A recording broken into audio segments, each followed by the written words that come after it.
Employment को लेकर अभी रिसेंटली एक ऐसी रिपोर्ट सामने आई है जिसने सबको हैरान करके रख दिया। इंस्टीट्यूट ऑफ ह्यूमन डेवलपमेंट और इंटरनेशनल लेवल ऑर्गेनाइजेशन, इन दोनों ने मिलकर इंडिया की बेरोजगारी को लेकर एक नई रिपोर्ट को पेश किया, जिसमें यह मेंशन किया गया है कि टोटल बेरोजगार लोगों में 83% तो सिर्फ और सिर्फ यूथ है हमारा। मतलब वो लोग जो यंग हैं, एनर्जी है उनकी बॉडी में, जिनका बहुत लंबा फ्यूचर है, जिनको अपना क्रिएटिव माइंड लगाकर जॉब्स क्रिएट करनी चाहिए थी।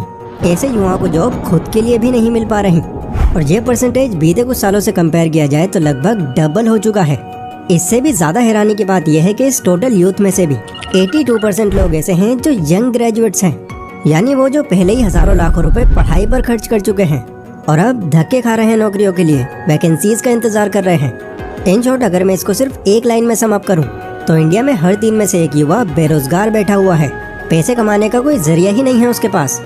हम आए दिन सुनते रहते हैं बाहर से कोई कंपनी इंडिया के अंदर आई और काफी कम टाइम में पूरे इंडिया भर में फेमस हो गई, जिसके बहुत बड़े एग्जाम्पल्स हैं Starbucks, KFC, P&G, PepsiCo, Amazon, जो हर साल लगभग 1200 से 1300 करोड़ का बिजनेस कर रही है।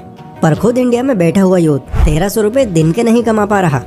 अब ऐसे में कोई जॉब न लगने से परेशान होकर किसी भी इंसान के पास बस एक ही रास्ता रह जाता है कि वो कोई बिजनेस करे और खुद के दम पर फिर वो उसको इतना आगे ले जाए कि उसको फिर जरूरत ही ना पड़े जॉब करने की।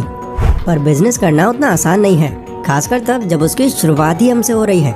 माइंड में डर रहता है कि बिजनेस फेल ना हो जाए। फेल हो गया तो यहाँ पर लगा पैसा भी डूब जाएगा और इसके बाद फिर बेरोजगार के साथ साथ कर्जदार भी बन जाएंगे हम। एंड इस बात को सिर्फ मैं अपने मन से नहीं बता रहा। ईटी की 2023 की रिपोर्ट बताती है कि नए स्टार्टअप्स का फेलियर रेट 90% है और सक्सेस का सिर्फ 18%। तो बिजनेस या स्टार्टअप के अंदर भी कम चांस है कि आपको जल्दी सक्सेस मिल जाए। तो ऐसे में एक आम युवा अब करे तो करे क्या? देखो, अगर आपके माइंड में कुछ बहुत ही क्रिएटिव आइडिया है और उस आइडिया से लोगों की कोई बड़ी जरूरत पूरी हो रही है, तब तो ऐसा हो सकता है कि आप उस पर कोई बिजनेस खोलो और बहुत जल्दी ग्रोथ पकड़ लो। पर हर कोई इतनी क्रिएटिव थिंकिंग नहीं रख पाता, तो उनके लिए एक सेफ तरीका यह है कि वो कुछ ऐसे बिजनेसेस को स्टडी करें जो कंपैरेटिवली पिछले कई सालों से लगातार बने हुए हैं और फ्यूचर में भी इनके एंड होने का चांस बहुत ज्यादा कम है। इस तरह का कोई बिजनेस अगर हम खोलते हैं तो इसमें रिस्क हमारा कम हो जाएगा, क्योंकि डिमांड भी ज्यादा होगी उसकी और आपको इसमें पैसा लगाने से पहले बहुत ज्यादा नहीं सोचना पड़ेगा। पर इस तरह के बिजनेस आइडियाज हम ढूंढे कहाँ से? वेल, आपको ये ढूंढने के लिए कहीं जाने की जरूरत नहीं है, ये आपको इसी वीडियो में मिल जाएंगे।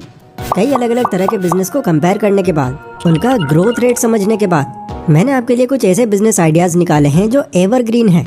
एवरग्रीन यानी वो बिजनेस सालों साल चलने वाले हैं। हाँ, कुछ अपग्रेड्स इनमें आ सकते हैं बट ये बंद कभी नहीं होने वाले। और साथ ही इनकी शुरुआत करने का प्रोसेस और लगने वाली लागत मैं ये भी आपको बताऊंगा। तो हमेशा की तरह आज की ये वीडियो भी बहुत वैल्यू देगी आपको, इसलिए एंड तक इस वीडियो को पूरे फोकस के साथ देखना। So let's begin. Business idea number 1। अगर हम एक बिजनेस की तरफ जा रहे हैं तो पहले तो हमें अपने माइंड में ये बिठा लेना होगा कि यहाँ सिर्फ सेल्स का खेल नहीं होता। ऐसा नहीं होता कि आपको सिर्फ ज्यादा सेल्स निकालनी है और हो गई आपकी ग्रोथ। बिजनेस की ग्रोथ आपकी इस पर डिपेंड करती है कि आप मार्जिन कितना निकाल रहे हो उसमें। अगर आपकी सेल्स अच्छी हो रही है बट मार्जिन बहुत कम है तो इसको एक लेवल तक पहुंचाने में सालों लग जाएंगे आपको। बट इतना स्लोली तो आगे हम इसको नहीं ले जाना चाहते। तो ऐसे में बेकरी एक ऐसा बिजनेस है जिसे आप कंसीडर कर सकते हो, क्योंकि इस बिजनेस का मार्जिन रेट 30 से 40% है, जो कंपैरेटिवली काफी ज्यादा है और ये बिजनेस 12% की ग्रोथ से हर साल बढ़ रहा है। अपने आसपास में आपने कई ऐसी बेकरीज देखी होंगी जिनके बेकरी आइटम्स का काफी अच्छा टेस्ट है। ऐसी बेकरीज को अपना बिजनेस चलाने के लिए ज्यादा मार्केटिंग की जरूरत नहीं पड़ती। वो स्टार्टिंग से ही एक अच्छे कस्टमर बेस के साथ लगातार ग्रो करते हैं, बिकॉज बेकरी आइटम्स की सब लोग को डेली जरूरत पड़ती है और अगर उनका टेस्ट अच्छा हो तब तो भाई अच्छा खासा इंसान भी एडिक्ट हो जाता है उन प्रोडक्ट्स का। अब कुछ लोग बेकरी के इस बिजनेस मॉडल को लेकर कंफ्यूज रहते हैं। वो कंफ्यूज रहते हैं कि यार इतनी सारी कैटेगरीज हैं इसमें, कोई पेस्ट्री बनाता है, कोई ब्रेड बनाता है, कोई कुकीज बनाता है, कोई डोनट्स बनाता है, कोई रस्क एंड फेन बनाता है, हम किस कैटेगरी को पकड़ें? तो देखो, इसका जवाब बहुत सिंपल है। आपके बिजनेस लोकेशन पर डिमांड किस चीज की है ये इस पर डिपेंड करेगा। जहाँ भी आपको ये बिजनेस की शुरुआत करनी है उस एरिया को आपको कुछ दिनों तक एक्सप्लोर करना होगा। आपको ये देखना होगा कि यहाँ जितनी भी बेकरीज हैं इनमें से आपको ज्यादा कस्टमर्स किस बेकरी पर जाते दिख रहे हैं। एक बार आपने ये जान लिया तो आपको ये भी पता चल जाएगा कि यहाँ पर किस प्रोडक्ट की ज्यादा डिमांड है। अब अगला स्टेप उस बेकरी के बिजनेस मॉडल को समझना होगा। आपको समझना होगा कि ऐसा क्या खास कर रहे हैं वो जो बाकी बेकरीज नहीं कर रही। और ये जानने का सिर्फ एक ही तरीका है कि आप एज ए वर्कर उस बेकरी को ही ज्वाइन कर लो। कुछ दिनों तक आप कस्टमर बनकर उसकी शॉप पर जाओ, तारीफें करो उसके फूड आइटम्स की और साथ ही साथ उसको ये भी फील कराते रहो कि आप भी यहाँ ज्वाइन होना चाहते हो। ये ध्यान रखना कि आप यहाँ सिर्फ लर्निंग्स लेने आए हो, तो कम सैलरी भी अगर वो आपको ऑफर करते हैं तो बहुत ज़्यादा नहीं सोचना है आपको। मुश्किल से आपको बिजनेस मॉडल समझने में 4 से 6 महीने लगेंगे। इसके बाद आपके पास एक पूरा ब्लूप्रिंट होगा और ये भी अंदाज़ा होगा कि अब यहाँ कितनी इन्वेस्टमेंट लगेगी आपकी। अगर मैं एवरेज इन्वेस्टमेंट की बात करूँ तो अगर आप इसको छोटे स्केल पर शुरू करते हो तो 80,000 से 3 लाख रुपए होने ही चाहिए आपके पास। अगर मीडियम या लार्ज पर खोलना चाहते हो तो 5 से 15 लाख रुपए लगेंगे। बाकी ये पैसा आपके बिजनेस लोकेशन और कस्टमर प्रेफरेंस के हिसाब से कम ज़्यादा भी हो सकते हैं। तो इस तरह एक कंप्लीट ब्लूप्रिंट तैयार करके इस नए बिजनेस को खोलकर आप काफ़ी जल्दी ग्रो कर सकते हो। Business idea number 2। कुछ टाइम पहले यूपी के कानपुर के अंदर इनकम टैक्स डिपार्टमेंट ने एक इन्वेस्टिगेशन की, जहां पर उनको कुछ ऐसा पता चला कि वो हैरान रह गए जानकर। असल में इस इन्वेस्टिगेशन के अंदर 256 लोग ऐसे पाए गए जो मिलियनर्स थे, बट इनके नाम ना तो कोई कंपनी रजिस्टर थी, ना ही ये मालिक थे किसी कंपनी के। ये वो थे जो रोड साइड पर स्नैक्स, फास्ट फूड, इस तरह की चीजें बेचते हैं और इन्हीं से ये इतने पैसे कमा रहे थे कि एक बड़ी जॉब वाला ना कमा पाए। सिर्फ यही नहीं, बैंगलोर के एक यंग कपल निधि सिंह और शिखर वीर सिंह, ये सिर्फ समोसों के बिजनेस के थ्रू दिन के 12 लाख की सेल्स निकाल रहे हैं। एंड ऐसा नहीं है कि उनको यहाँ तक पहुँचने में 15-20 साल लग गए, ये सक्सेस उन्होंने सिर्फ 8 सालों में अचीव कर ली। इंटरनेट पर अगर आप सर्च करने लग जाओगे तो और भी कई ऐसे एग्जांपल्स आपको मिल जाएंगे जो केवल फास्ट फूड के बिजनेस के चलते आज के टाइम पर हजारों नहीं लाखों रुपए कमा रहे हैं। अब देखो, वैसे तो फास्ट फूड हमारी सेहत के लिए जरा भी ठीक नहीं है, ये दावा कई रिसर्चर्स ने किया है, जो कि सच भी है। बट फिर भी लोग फास्ट फूड खाना कम नहीं कर रहे और ना ही शायद फ्यूचर में करने वाले हैं, क्योंकि अगर खासकर मैं इंडिया की बात करूं तो यहाँ पर तो लोग टेस्ट के सामने खुद को रोक ही नहीं पाते। यही रीजन है कि फास्ट फूड मार्केट भी 9.72% के हिसाब से हर साल ग्रो कर रही है और डेफिनेटली ये आगे भी करने वाली है। तो इस बिजनेस में आना भी आपके लिए एक सेफ चॉइस हो सकती है। इसके अंदर भी आपके पास कई ऑप्शंस हैं, आप किसी भी वैरायटी में जा सकते हो, बशर्ते उस वैरायटी की डिमांड हो आपकी लोकेशन पर। लेकिन अगर आप कंफ्यूज हो अपनी चॉइस को लेकर तो कुछ टाइम निकाल कर आप दूसरे एरियाज को एक्सप्लोर करो। अलग अलग जगहों पर जाकर ये देखोगे कौन सा फास्ट फूड ज्यादा खरीदा जा रहा है, प्लस उसका मार्जिन रेट क्या है। अगर कोई ऐसा फास्ट फूड आपको मिल जाता है जिसकी काफी हाई डिमांड है और मार्जिन भी उस पर ठीक ठाक है, बट आपके एरिया में उसको कोई बेच नहीं रहा, तो यहाँ चांस बहुत ज्यादा बढ़ जाते हैं कि आपका बिजनेस जल्दी ग्रो करेगा, बिकॉज यहाँ पर आप उस आइटम की एक नई मार्केट क्रिएट कर दोगे। और रही बात इंग्रेडिएंट्स की, तो उसके लिए आपको थोड़ा सा शातिर होना पड़ेगा, मतलब ये जानने के लिए आपको उसके वर्कर को बातों में लेना पड़ेगा, या तो ऐसे ही या फिर पैसे देकर। चांसेस काफ़ी हाई हैं कि कुछ पैसे लेकर वो आपको बता दें इंग्रेडिएंट्स, बट फिर भी अगर बात नहीं बनती है तो आप इंटरनेट के थ्रू जान सकते हो। स्टार्टिंग इन्वेस्टमेंट इस बिजनेस की 70,000 से 2.5 लाख रुपए है। बाकी अगेन कम या ज़्यादा आपके बिजनेस प्लान और लोकेशन पर डिपेंड करेगा। अगर आप इस बिजनेस को लेकर सीरियस हो तो कुछ मेन क्वेश्चंस मैंने आपके लिए रेडी किए हैं, इनको अच्छे से एग्जीक्यूट कर लेना पहले। Business idea number 3। अभी हम लोग बात कर रहे थे अनएम्प्लॉयमेंट की, जिसमें हमने देखा था कि टोटल बेरोजगार लोगों में से 42% लोग ऐसे हैं जो ग्रेजुएट्स हैं, बट कोई रोजगार नहीं है उनके पास, नौकरी नहीं मिल रही कहीं भी।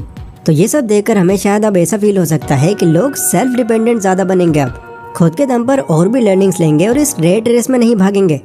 बट क्या सच में ऐसा होना पॉसिबल भी है? हो सकता है इस चीज़ से कुछ लोग का तो माइंड शिफ्ट हो जाए, बट ये काफ़ी कम होंगे। वरना लिंक्डइन के इस आर्टिकल को माने तो कोचिंग इंस्टीट्यूट इंडस्ट्री जो तैयार कराते हैं आपको एक बड़ी जॉब दिलाने के लिए, ये 50,000 करोड़ की वर्थ के साथ एक काफ़ी मजबूत इंडस्ट्री बनी हुई है और आने वाले सालों में ये 15% की ग्रोथ से आगे बढ़ने वाली है। यानी पिछले जो 2 बिजनेस मैंने आपको बताए उनसे भी ज़्यादा तेज़ी से। रीज़न इसका बहुत ऑब्वियस है, लोगों के पास कोई अदर ऑप्शन नहीं है। एक मिडिल क्लास माँ बाप जो शायद अपने टाइम पर कुछ बड़ा अचीव नहीं कर पाए, तो उनकी सारी उम्मीदें फिर अपने बच्चे से लग जाती हैं। वो उसको एजुकेट करने के लिए क्या कुछ नहीं करते, वो मेहनत करते हैं, लोन तक उठा लेते हैं, बट अच्छे से अच्छी एजुकेशन उसको देते हैं ताकि उसका फ्यूचर सिक्योर हो जाए। हार्श है बट यही सच है, और ये सब देख लेना ऐसे ही चलता रहेगा। अब इसको अगर एक बिजनेस की नज़र से देखा जाए तो डिमांड यहाँ भी काफ़ी हाई है, खासकर ये उन लोग के लिए है जिनके पास डिग्री है किसी फील्ड की या एक पर्टिकुलर कैटेगरी में उन्होंने मास्टरी हासिल की हुई है। वो लोग अपनी ली हुई नॉलेज को खुद तक सीमित न रखने की जगह कोचिंग क्लासेस खोलकर दूसरों को सिखा सकते हैं।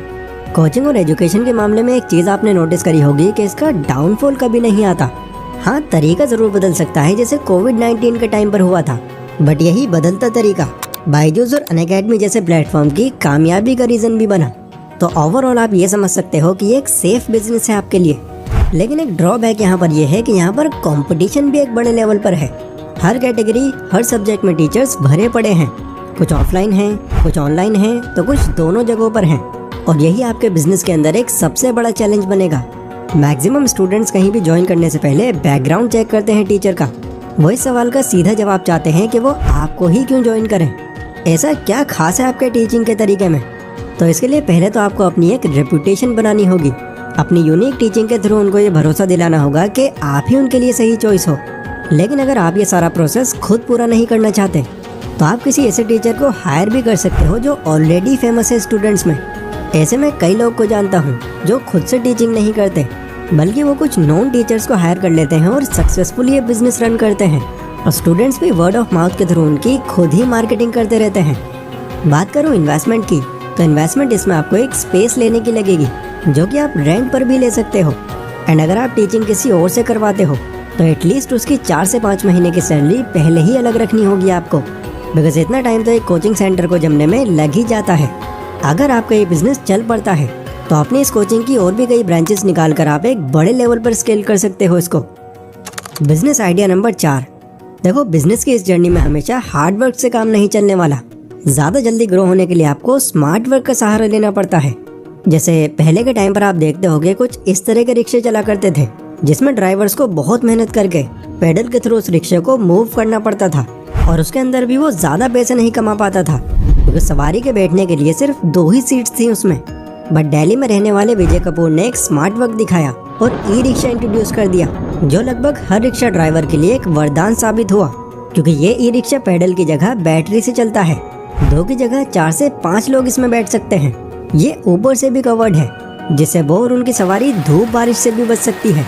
यह स्मार्ट वर्क इतना कामयाब रहा कि साल 2023 में ई रिक्शा मार्केट का एनुअल रेवेन्यू $291.9 मिलियन पहुंच गया। अब ऐसा ही स्मार्ट वर्क कई लोगों ने ई कॉमर्स के अंदर भी दिखाया। कुछ सालों पहले जब कोविड-19 का टाइम था तो उस टाइम पर आपको पता है कितने बिजनेस को नुकसान हुआ था। लेकिन फिर भी इस तरह का टाइम देखते हुए 20 से 30% बिजनेस ओनर्स ने स्मार्ट वर्क दिखाया और खुद को ऑफलाइन से ऑनलाइन की तरफ शिफ्ट कर दिया। यहाँ उन लोगों को ये समझने में ज़्यादा टाइम नहीं लगा कि यहाँ कितना ज़्यादा पोटेंशियल है, बिकॉज अब यहाँ वो ऑफलाइन के मुकाबले ज़्यादा कस्टमर्स तक पहुँच पा रहे थे, ज़्यादा सेल्स निकाल पा रहे थे, प्रोडक्ट के अंदर ज़्यादा वेराइटीज़ ला पा रहे थे और इन सब चीज़ों से उनका प्रॉफिट कई गुना तक इंक्रीज हो गया। बिकॉज लोगों के लिए उस टाइम पर ऑफलाइन सामान खरीदने में कई दिक्कतें आ रही थी, तो ऐसे में उनको ऑनलाइन सामान खरीदना ज़्यादा बेटर चॉइस लगने लगी। और इसके बाद तो धीरे धीरे ये लोगों की हैबिट बनती चली गई। आज भी कई लोग ऐसे हैं जिनको अगर कुछ खरीदना होता है तो बाहर जाने के बजाय वो फ़ोन निकालते हैं और उसको ऑनलाइन देखने लगते हैं, क्योंकि ऑफलाइन के मुकाबले ऑनलाइन उनको काफ़ी वैरायटीज़ मिल जाती हैं। तो ऐसे में ई कॉमर्स भी एक ऐसा बिजनेस है जो शायद कभी बंद नहीं होने वाला। और इसकी अगर आप एनुअल ग्रोथ पर नज़र डालोगे तो इससे और श्योरिटी मिल जाएगी आपको, बिकॉज इसकी एनुअल ग्रोथ 14% से भी ज़्यादा है। यहाँ अगर आप आते हो तो इसमें 2 तरह से बिजनेस कर सकते हो, एक तो कोई फिजिकल प्रोडक्ट के साथ, दूसरा कोई डिजिटल प्रोडक्ट के साथ। दोनों ही कैटेगरीज के अपने अपने बेनिफिट्स हैं, बट प्रोडक्ट डिसाइड करते वक्त ये आपके माइंड में होना चाहिए कि ये दूसरों से काफ़ी यूनिक हो, बिकॉज यहाँ भी आपको कंपटीशन काफ़ी देखने मिलेगा। इसके लिए आपको अपना टाइम होलसेल मार्केट में लगाना होगा और कोई ऐसा प्रोडक्ट देखना होगा जिस पर मार्जिन अच्छा हो और कंपटीशन भी कम हो। ये सर्च करने में अगर आपको ज़्यादा टाइम लग रहा है तो लगने दो, बिकॉज ई कॉमर्स में ऐसा एक प्रोडक्ट होना बहुत ज़रूरी है जिस पर मार्जिन अच्छा मिले आपको, वरना आगे चलकर अच्छी सेल्स होने के बाद भी आपको प्रॉफिट दिखता नज़र नहीं आएगा। अगर आपके पास थोड़ी ज़्यादा इन्वेस्टमेंट है तो आप अलीबाबा और इंडिया मार्ट जाकर भी प्रोडक्ट्स चेकआउट कर सकते हो। एक बार आपने प्रोडक्ट आइडेंटिफाई कर लिया तो स्टार्टिंग में मैं आपको यही सजेशन दूंगा कि कोई खुद की वेबसाइट ना बनाकर आप अमेजन, फ्लिपकार्ट या फिर मीशो पर ही प्रोडक्ट लिस्ट करो, ताकि आपको इस पूरे बिजनेस मॉडल की एक डीप नॉलेज हो जाए। इसमें अगर मैं टोटल इन्वेस्टमेंट की बात करूं तो एड्स के थ्रू अगर आप अपने प्रोडक्ट की मार्केटिंग भी करवाते हो तो एवरेज कॉस्ट आपकी 40 से 70 हज़ार रुपये तक आएगी। बाकी वही कम या ज़्यादा आपके प्रोडक्ट और मार्केट पर डिपेंड करेगा। तो आई होप आज की इस वीडियो से आपको काफ़ी कुछ जानने मिला होगा और कई ऐसे डाउट्स क्लियर हुए होंगे जो बिजनेस को लेकर थे आपके माइंड में। आपको इन चारों में से किस बिजनेस में ज़्यादा पोटेंशियल लग रहा है मुझे कमेंट करके ज़रूर बताना। और कमेंट करके आप ये भी बता सकते हो कि ऐसे और कौन कौन से बिजनेस हैं जिनके फ्यूचर में घटने के चांस लगभग 0% है। बाकी अगर आपको ये जानना है कि मारवाड़ी लोग कैसे बिजनेस करते हैं जिससे ये बहुत कम टाइम में इतनी जल्दी आगे बढ़ जाते हैं, तो इस पर मैंने ये वीडियो बनाई हुई है, आप इसे चेकआउट कर सकते हो। बाकी टेक केयर और यहाँ तक बने रहने के लिए बहुत बहुत शुक्रिया।